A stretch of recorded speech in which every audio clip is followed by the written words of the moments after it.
Memilih pemimpin dalam Islam. Semakin mendekati masa-masa pemilihan umum calon legislatif dan calon presiden, isu terkait kepemimpinan muncul kembali di muka publik. Menjadi pemimpin sendiri bukanlah suatu tugas yang mudah, ada tanggung jawab yang besar di balik kepemimpinan yang diemban seseorang, apalagi jangkauan kepemimpinan tersebut meliputi satu negara dengan populasi yang besar, tentu bukan main-main.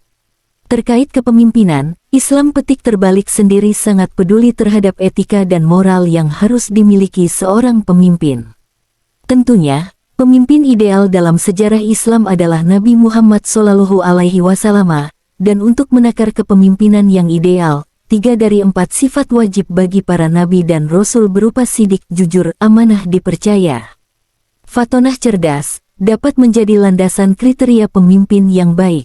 Apabila melihat kepemimpinan dari sisi hadits Nabi Muhammad SAW, sendiri pernah menegaskan salah satu sahabatnya untuk tidak meminta jabatan. Ucapan ini terekam dalam hadits riwayat Al-Bukhari. Dari Abdurrahman bin Samurah, beliau mengatakan, Nabi SAW berkata kepadaku, wahai Abdurrahman bin Samurah, janganlah kamu meminta jabatan, sebab jika kamu diberi jabatan dengan tanpa meminta, maka kamu akan ditolong, dan jika kamu diberinya karena meminta, maka kamu akan ditelantarkan, dan jika kamu bersumpah, lantas kamu lihat ada suatu yang lebih baik, maka bayarlah kafarat sumpahmu dan lakukanlah yang lebih baik. Hadis riwayat Imam Al-Bukhari. Terkait makna hadis tersebut, Al-Walau dalam Zuhiroh Al-Uqba mengomentari, makna hadits tersebut adalah siapapun yang meminta kepemimpinan dan dikabulkan, maka Allah akan menghilangkan pertolongan karena kerakusannya. Adapun lafaz hadits, dan jika kamu diberikan kepemimpinan tanpa diminta, maka kamu akan mendapatkan pertolongan, maksudnya adalah Allah Ta'ala akan menolongmu dan mengilhamimu dengan kebenaran, sehingga kamu dapat bahagia di dunia dan akhirat. Muhammad ibn Ali Al-Walawi, Zuhiroh Al-Uqba fi Syarh Sunan Al-Nasai Al-Mujaba, Dar Al-Miraj Al-Dauliyah, Juz 39, halaman 235. Petik terbalik dari hadits di atas beserta penjelasannya, ada kriteria yang dapat kita tetapkan untuk melihat pemimpin-pemimpin di sekitar kita yang sedang mencalonkan diri. Sifat tamak dan rakus merupakan sifat buruk yang seharusnya tidak ada di dalam jiwa seorang pemimpin.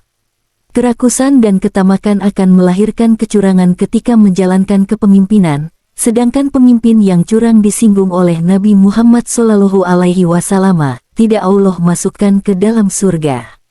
Dalam hadits riwayat Imam Al-Bukhari, tidaklah seorang hamba yang diserahi Allah untuk memimpin rakyat, lalu ia meninggal dunia dalam keadaan curang terhadap rakyatnya, kecuali Allah mengharamkannya masuk surga. Hadits riwayat Imam Al-Bukhari. Selanjutnya, adalah sifat amanah dan bertanggung jawab merupakan sifat mendasar yang harus ada pada seorang pemimpin. Sifat amanah dan bertanggung jawab ini akan berpengaruh pada putusan yang diambilnya, pada pandangan dirinya ketika menangani kasus dan problematika yang menjadi tanggung jawabnya serta memperhatikan kepentingan orang-orang yang dipimpinnya. Nabi Muhammad SAW bersabda, dari Abdullah bin Umar radhiyallahu anhuma, Rasulullah SAW bersabda, ketahuilah setiap dari kalian adalah seorang pemimpin, dan kalian akan dimintai pertanggungjawabannya atas yang dipimpin.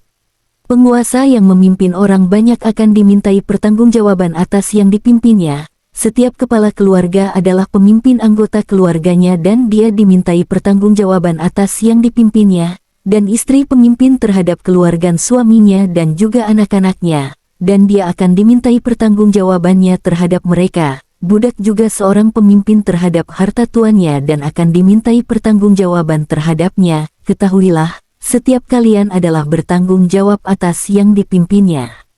Kemudian, seorang pemimpin haruslah orang yang ahli, tentunya keahliannya dalam menata kewarganegaraan yang akan membawa negara dan rakyat pada kestabilan di berbagai bidang, baik keamanan, ekonomi, politik, pendidikan, kesehatan, dan lain-lain. Memberikan kepercayaan kepada yang bukan ahlinya merupakan suatu tanda kehancuran, sebagaimana Nabi Muhammad SAW pernah bersabda, Apabila sifat amanah sudah hilang, maka tunggulah terjadinya kiamat. Orang itu bertanya, bagaimana hilangnya amanah itu? Nabi Shallallahu Alaihi Wasallam menjawab, jika urusan diserahkan bukan kepada ahlinya, maka tunggulah terjadinya kiamat. Hadis riwayat Imam Al-Bukhari. Al-Qastolani memberi penjelasan bahwa orang yang tidak ahli dalam hal ini adalah orang-orang yang tidak ahli dalam agama dan tidak ahli dalam menjaga amanah. Selain itu, Al-Qastolani mengutip perkataan Ibn Battuta terkait penjelasan hadits ini.